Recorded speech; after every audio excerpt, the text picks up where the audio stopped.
You're listening to Radio Kidnappers, your number one station in the Bay, and this is a program called Made in New Zealand, where we profile Kiwi musicians and their music. And it's our pleasure today to be talking to Brendan Pyper from Hamilton-based alternative pop-punk band, The Latest Fallout. Brendan, how you going? Hey, good, how are you?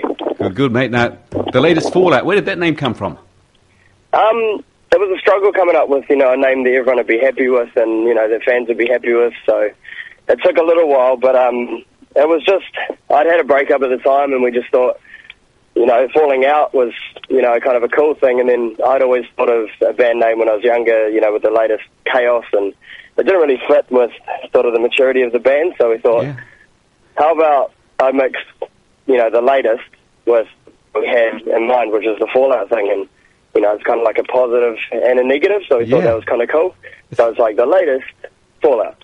It kind of sat right with all of us, and we thought that was the best way to describe our sound and who we are, so we're happy with that. There's a story behind everything, isn't there? Definitely. Now, before we start talking about your band and your music, take us back to the beginning. When did you get involved in music? My path is quite long, but I'll give you short bullet points. In school, I always really wanted to do it, but everyone around me kind of told me not to and said I'd never be good at it, so kind of halted me for a while, and then I reached, a certain point after school, and I just thought, what, I'm just going to do this for me, and I started going hard at music about 5 years ago, and started singing, and then I started studying at Wintec, and then I met, the people that are in my band now, and formed what, you guys know as The Latest Fallout, and I just worked hard at singing and songwriting, and met the right people and started collaborating, and Yeah. Now, you started life as a duo. What made you give that the flick and form a band? Well, a band is something that I've been dreaming of since I was like 15, so it's sort of something I've always wanted to, to do, to be in a band and just have that lifestyle, and just, it was just the most realist to me to be in a band. And the duo thing was, it was such a rare collaboration where, you find someone else that, just connects with everything you want to do musically. It's not, it is hard, but it wasn't like moving mountains hard kind of thing. You have some lyrics and a melody or something, and you've got the chords in mind that you want, and then you have a guitarist that just, pops out exactly what you're sort of going after. So it was kind of, it was awesome. And when we'd done the EP, to record that and everything from start to finish took 7 days, so we kind of rushed that just so that people could sort of take away something from, our gigs or what they heard of us acoustically and have it sound even better. But then once we'd released it, we kind of thought, well, we've done this as a band, but as a two-piece, so we're going to have to fill in the gaps to, give the same sound live and have people happy with it. So we thought, well, we better find a band then. Now, you're described as an alternative pop-punk band. For our older listeners who might be saying, what the heck is that? What is alternative pop-punk? Well, pop-punk, if I break it down into sort of two areas, pop-punk, it's kind of the classic, take it back to Sex Pistols, classic pop-punk, Blink-182, which was straight punk, and then the pop element sort of brings it into the popular genre more, which gives it the mainstream appeal. Yep. And then the alternative side is something that we're very happy about and honoured to be, to be called. So we like adapting that to the pop punk, and that's sort of the heavier, trying not to be so blatantly mainstream by conforming, but you are in a roundabout way. Yeah. So it's kind of that Linkin Park Muse kind of sound that isn't your classic pop music. Yep. It's got that sort of underground kind of more, I don't know, it's got that more underground sound attached to it, that it's not so trying to be pop punk and bubblegum and flowers kind of thing. Yeah, it's just got its own sound. Now, I mean, what is it about that sort of music that pushes your buttons? I mean, why into country music, or why aren't you into rock and roll or blues, or are you into that, but this is just a chapter in your story at the moment? Pop punk is definitely the more natural way of writing for me. It's just what comes out. It's not that I'm trying to sound like anything, it's more that we've come into our sound instead of trying to make that sound. We've kind of just done what we do naturally and trying to make it fit into as little of boxes as we can, instead of it being all these different genres. The EP, we kind of dived into showing how much we do like other kind of genres of music. Like on the EP, there's a song, August Sky, and that song's kind of us trying to do a reggae jazz kind of version of pop punk, and then there's Everything You Want, which is just a throwback to complete jazz and, you know, like elevator music kind of thing, but mixed with a punk rock as well. And it's kind of like showing diversity in what we do musically, because we study music. I have a soft spot for jazz and blues. I reckon it's really amazing since I've been studying it at Winsec, and it really interests me and stuff. So it's pop punk is what I'm naturally drawn to, but it's not the only genres of music I listen to. I like having an open mind as long as there's an exceptional vocalist and the music really gets me with all the strange different chords that you don't usually hear in music. Yeah, so pop punk, from your point of view, does have a gentler side as well. Oh, yes, yeah, we definitely have, yeah. We especially have, you know, when our album comes out next month, we've got, you know, some songs on there that you wouldn't really expect. You know, there's one song that's really quite emotional, but it is hard-hitting as well. But we do have, you know, some extra songs, like bonus songs on the album, because it is a 13-track album, so it's quite large for a first album. Yeah. But yeah, there are some songs on there that are very stripped back and quite soft. Yep. So, yeah, I reckon as long as you're making music you enjoy within the genre, you can take away a few elements and make it as raw as possible, just to appeal to a, you know, wider audience and keep everyone happy. Yep. Okay, we're going to take a break. We're going to hear one of your songs. Pick one for us. I reckon August Sky would be good, since we've been talking about diversity, and I reckon it's a good Kiwi song. I reckon it's got that reggae throwback kind of vibe, and yeah, I reckon a lot of people like it. Here it is.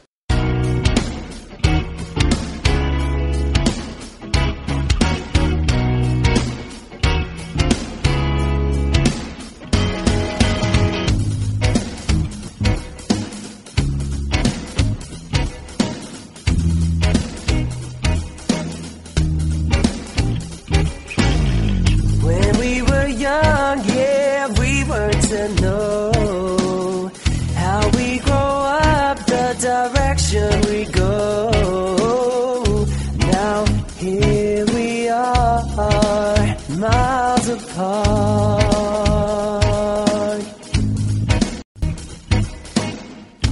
I could take a car, train, or bus, 'cause I know nothing can separate us from each other.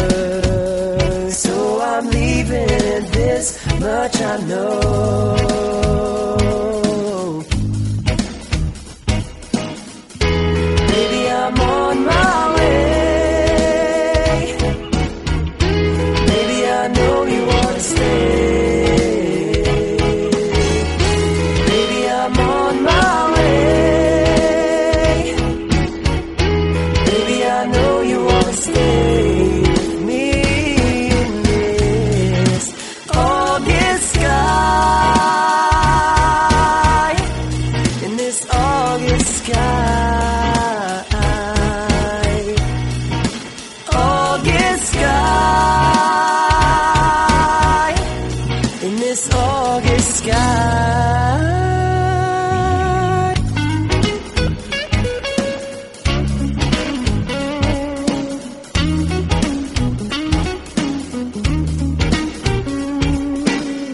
Now that we're older, if we growing colder, can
You're back on Radio Kidnappers, your number one station in the Bay. This is Made in New Zealand. We are talking today to Brendan Pyper from Hamilton-based alternative pop punk band, The Latest Fallout. Now, Brendan, that song we just heard, you wrote it?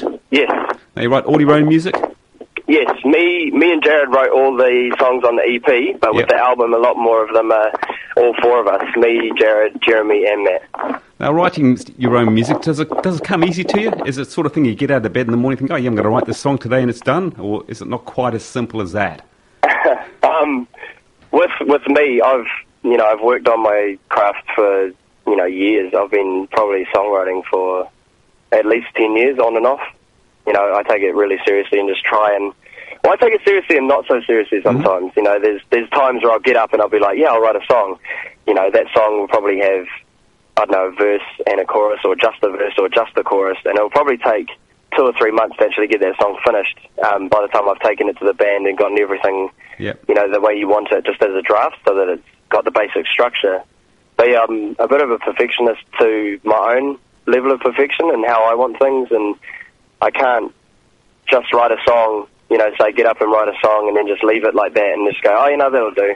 I have to revisit it probably 1,000 times, rip up pages upon pages to get the song right, to just make sure it's connecting with me and make sure there's something that I want and that I feel happy with. It's something that settles inside me that I just go, I like every lyric of that, and I like every chord, and everything's, the basic of how I want it. That's sort of how I settle within me with songwriting. It's a little journey, and it takes a little bit of time, but it's worth it in the end. What comes first, the words or the music?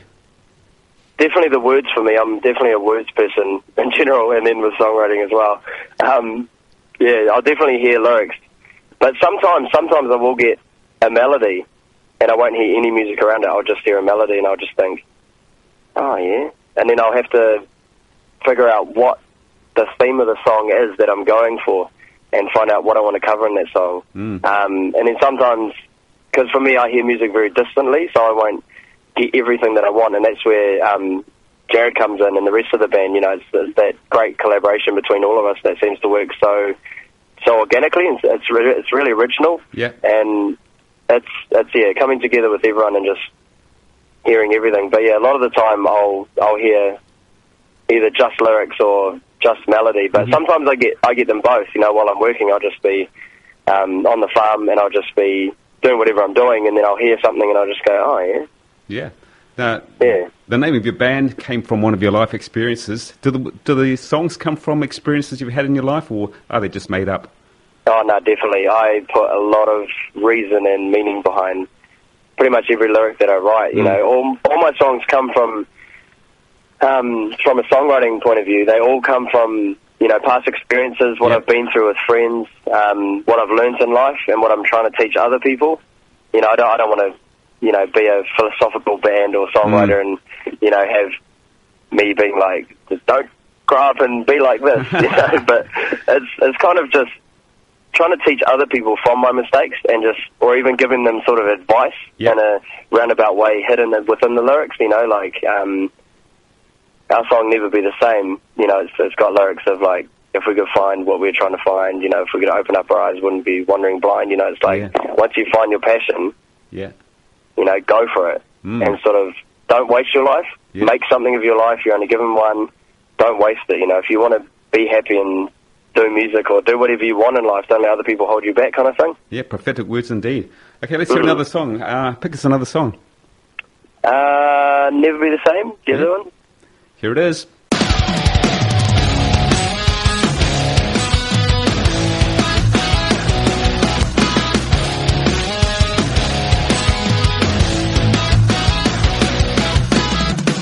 If we could find the things that we are trying to find, if we could open up our eyes, we wouldn't be wandering blind. Through life we make our own way. We don't care for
You're back on Made in New Zealand, a program where we profile Kiwi musicians and their music. Today we're talking to Brendan Pyper from Hamilton-based alternative pop-punk band, The Latest Fallout. Now, Brendan, how long have you been in the industry? How long have you been playing music? I've been playing music for probably the last 4 years. Yeah, okay, so when you reflect back on those 4 years, is there a standout moment which says to you, wow, this is why I want to play music? Yeah, the first moment was, I started in cover bands playing at, bars and stuff like that. You've got to start somewhere. Yeah. And just like the friends turning up and stuff and people supporting you, even though you might be crap, not very good, or whatever it may be, but, your friends still turn out and support you, and, you get strangers that come up to you and go, wow, you're a wicked voice, or, your band's awesome, or, they're having so much fun. And recently with, The Latest Fallout, since we've been together for almost 2 years, coming up this May, I think it's 2 years, standout moments have been, like when we opened for Ruby Frost's Nation Tour, that was the highlight, and meeting her, and then Avalanche City when, we were picked to open for them in front of, I think, 3,000 people there that night. Wow. It's things like that. And then when we played in front of the Breakers basketball team, it was at their sold-out thing at Broadlands Event Centre in Hamilton. There was over 3,000 people, and all these people probably don't know who we are, but, I was playing in front of them, and it was just acoustically, so it was just me and Jared, and, me just with a mic, and him with just a guitar, and really reverberant place, but it was awesome, and, to have moments like that so early on in a career is, it just keeps me going and makes me know that this is what I've been meant to do, and what I want to get up every morning and do, it's just incredible. Now you mentioned that you're working on a farm. Where do you see yourself musically in a couple of years? I mean, would you like to be working in music full time? Yeah. Farming's always been, like a handed down generation thing for me, so, I feel honoured with that. It isn't where all my passion lies, though. Music's always been something that, does get me out of bed in the morning. It's the thing that I just do naturally, I could spend forever writing lyrics, or forever recording, or forever playing live shows, nothing, it's never, it does get hard work sometimes, but in my mind, it's something that I can never give up or go, oh, I can't do this, or, it's not worth it, or, it's just something that I can't live without kind of thing. So in a few years, I wish that I could just be doing that, and I wouldn't have to, I enjoy studying, but, if I just had music to do, and it was just me touring with a band, or doing live shows, or interviews, or music videos, and recording more albums, if it was, if I just had my life to dedicate to doing that, and it was just, every day all we did was get up and write songs and play shows and stuff like that, that's what I'd want to do. So I picture myself in a few years probably, hopefully, the aim for us this year is to head to Australia and try our sound out there, and just go overseas and experience more with my band and with music. That's really the ultimate goal, and wish I could do that every day now. Time will tell, I suppose. Yeah, that was my next question. Do you really think that you need to leave New Zealand to get ahead in this industry?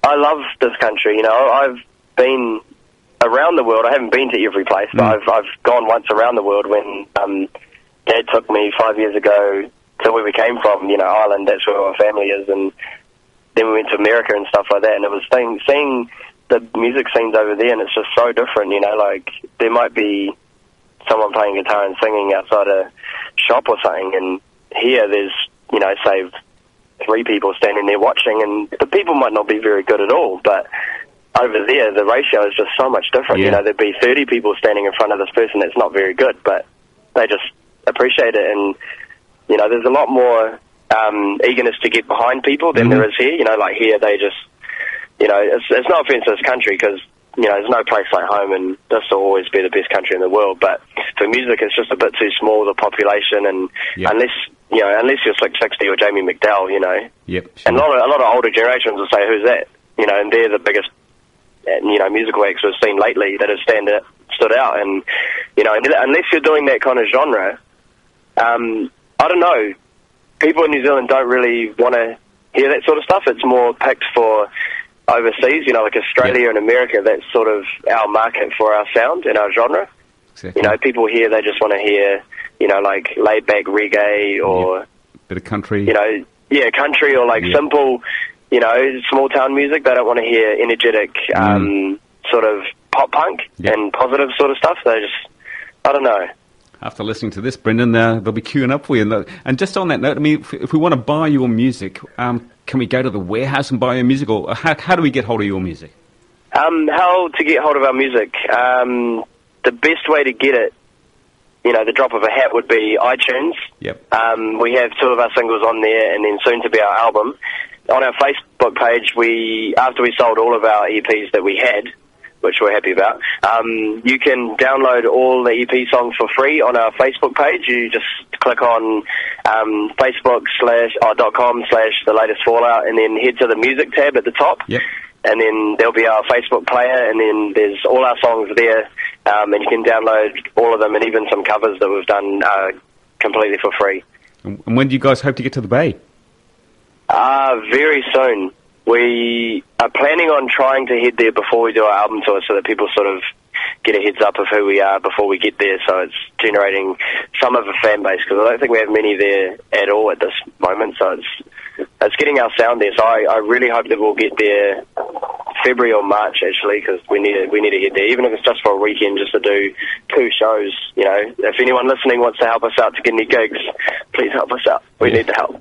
And yeah, we'd love to head there, because that's probably the driest place for us in terms of our music, so we definitely want to head there. You need to get hold of Roy Brown, the governor at the Cabana. Yes. Brendan Pyper, it's been our pleasure talking to you on Made in New Zealand. We're going to finish up with one more of your songs. Tell us what it is. Our next song we will have you guys play is, we'll probably give you Downfall. Yep. That's our next to be released single, so it's not to be released yet, but it's good to give you guys a heads up of what's coming. So good on you, Brendan. Appreciate your time, and we look forward to talking to you sometime in the very near future. Thank you very much. Without further ado, here are the latest Fallout with a song called Downfall.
You're not